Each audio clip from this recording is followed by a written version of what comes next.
Hallo zusammen. Ich habe mir gedacht, es wird mal wieder Zeit für ein Heidegger-Update und hallo, da sind wir. Das ist jetzt eins. Genau. Herzlich willkommen. Ich kann doch gleich sagen, also es gibt vier gute Gründe, heute mal dran zu bleiben.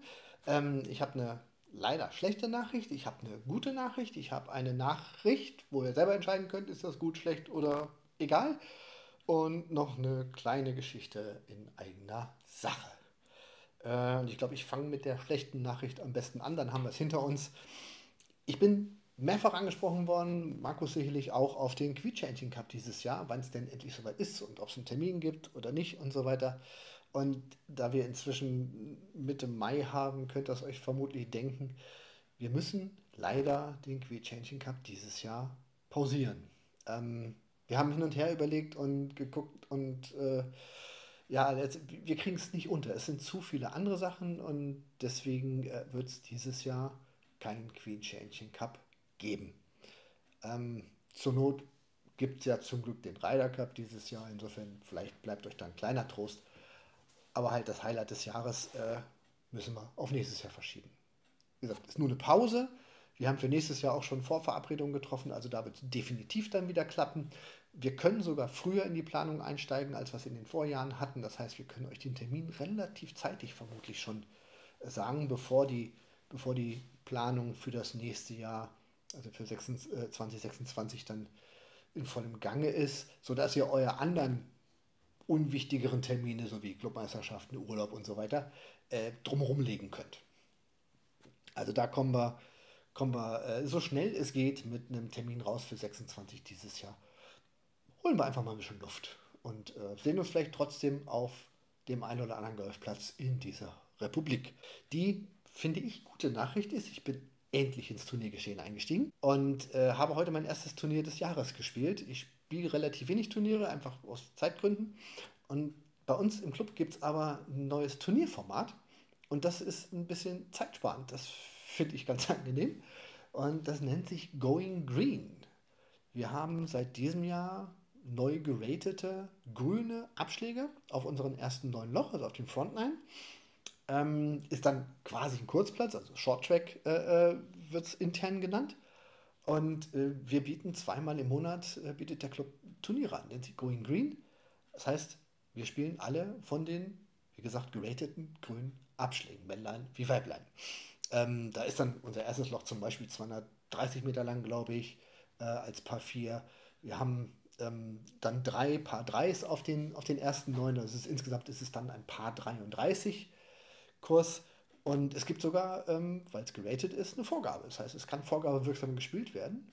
Haben wir heute auch. Und ich zum Beispiel habe ja mein Handicap nach oben gearbeitet sozusagen, weil ich einfach schlecht gespielt habe in den letzten Monaten. Oder schlecht genug, sagen wir es mal so. Ich habe aktuell eine Vorgabe von 8, wenn wir eben von den grünen Abschlägen spielen. Das heißt, für mich heißt es eine 41 spielen und ich habe eine 41 und eine 42, weiß ich nicht. Also ich habe 18 Nettopunkte gemacht, hieß es bei der Siegerehrung. Das hat für den dritten Platz netto gereicht. Und ja, das erste Mal auf dem Treppchen. Erstes Turnier, gleiches Treppchen. Fühlt sich gut an. Also kommt man gut in den Start rein.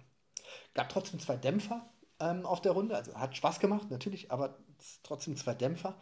Und zwar habe ich auf den beiden neuen Paar 3s, die sonst im regulären Spielbetrieb Paar 4 sind, von Grün sind es Paar 3s, die jeweils für mich ein Pitching Wedge ungefähr lang sind, also knapp unter 100 Meter oder um die 100 Meter, habe ich in beiden Fällen den Ball vom Abschlag mit dem Pitching Wedge übers Grün gedünnt, also mal schlank 120, 130 Meter mit dem Pitching Wedge geschlagen. Ja, mit dem Ergebnis, dass ich auf der 9, also im letzten Loch, wo das ist, konnte ich zumindest über Chippen und Putten noch einen Bogey retten. Auf Loch 5, wo mir das erste Mal passiert ist, habe ich den Ball so weit übers Grün gehauen, dass er am Auslag. Und ja, habe dann wahrscheinlich irgendwie die Konzentration verloren, weil ich habe dann anschließend sogar noch einen Vierpad gespielt. Also Vierpad gespielt. Ich weiß nicht, ob ihr schon mal einen Vierpad gespielt habt oder wann euch das letzte Mal passiert ist. Schreibt das gerne mal rein, wie ihr euch davon recovered hat. Also mir tat es irgendwie nicht gut. Netterweise hatte ich einen Spielpartner dabei, der dann Schokolade verteilt hat im Anschluss. Das war wirklich, also Schokolade hilft. Ist fürs Gemüt nicht verkehrt. Also das wär so Plan A, wenn euch sowas passiert, ein Stück Schokolade dabei haben. Das bringt was. Aber, und bin jetzt König der Übergänge, das bringt mich zu der nächsten Nachricht, die ich persönlich jetzt auch wieder als gut empfinde. Ähm, Ich habe was bekommen, um Vierpatz zu vermeiden. Und zwar hat mir die Firma Evenroll Deutschland, an den lieben Oliver, herzliche Grüße, vielen Dank. Da könnt ihr das sehen. Die haben eine neue Putter-Serie, die Z-Serie, rausgebracht. Ich bin ja ohnehin großer Evenroll-Fan, spiele den ja. Ich habe tatsächlich, ich weiß nicht, ob ihr es in den letzten Videos gesehen habt, ich hatte ja zwischendurch mir meinen Ping-Putter-Traum erfüllt, habe den gekauft und ins Bag genommen. Den habe ich jetzt wieder aus dem Bag rausgenommen, weil ich irgendwie trotzdem mit dem Evenroll, den ich bislang hatte, besser klarkomme. Also ich spiele jetzt wieder im Moment den Midlock von Evenroll. Dazu habe ich auch mal ein Testvideo gemacht, das kann ich euch gerne einblenden. Also ich bin Evenroll-Fan, muss man fairerweise sagen. Ne? Deswegen jetzt der Werbeblock sozusagen. Aber es gibt halt die Z-Serie, das hier ist zum Beispiel der Z2S. Ich hoffe, das kann man einigermaßen sehen. Neue Technologie, nicht Toe oder Face Balance, sondern ganz ehrlich, weiß ich nicht, wie sie es machen, ist mir auch egal. Die Gewichtsverteilung ist so ist die Beschreibung, dass die Schlagfläche gerade zum Ziel zeigt. Wenn man sich entsprechend gerade ausgerichtet hat, versteht sich. Und da ist es egal, ob man eher im Bogen schwingt beim Putten oder ob man einen relativ geraden Puttstroke hat. Schlagfläche bleibt immer zum Ziel ausgerichtet. Das hängt irgendwie mit der Gewichtsverteilung zusammen. Ich werde es genauer analysieren, weil ich, wie gesagt, die Putter testen werde. Einmal den hier, wie gesagt, der ist so eher Blade-Stil, dickerer Blade. Dann gibt es so, ein klassisches Mallet-Modell. Das sieht dann so aus. Ne, so rum, genau. Der schaut so aus. Finde ich persönlich auch sehr schön. Aber ich bin ja, wie gesagt, Putter-Fan. Übrigens auch ganz cool. Ich weiß nicht, ob man das gut sehen kann. Das ist ein Pinguin auf der Schlägerhaube. Finde ich eine witzige Eigenschaft. Ich nehme mal an, Pinguine sind treu, ein Leben lang treu und der ist hoffentlich ein Leben lang treu. Das wird schon passen, genau. Aber ich sage, also diese Technologie funktioniert. Ich habe mit den Modellen auf meiner Puttingmatte zu Hause schon so die ersten Minuten, Viertelstunden, halbe Stunden, wenn ich ehrlich bin, verbracht. Ähm, Hat Spaß gemacht und ich bin tatsächlich sehr begeistert gewesen. Also das ist das dritte Modell, der Z1, mit dem sozusagen die ganze Idee losgegangen ist. Da steht es drauf. Ähm, Ist jetzt von der Form her eher gewöhnungsbedürftig für den einen oder anderen. Ich finde es tatsächlich gar nicht so schlecht irgendwie. Am Anfang habe ich gedacht, ach du Schande. Und mittlerweile finde ich den gut. Das ist ganz komisch. Den gibt es sogar in drei Farben. Das schwarze Modell hier, dann gibt es nochmal in Rot und ich meine nochmal in Blau.